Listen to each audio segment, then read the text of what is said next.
சோதனை பட்சிக்க வந்தோம்.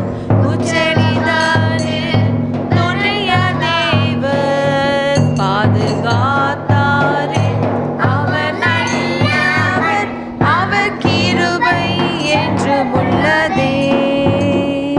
பாதுகாத்தாரே, அவர் நல்லவர், அவர் கிருபை என்றும் உள்ளதே.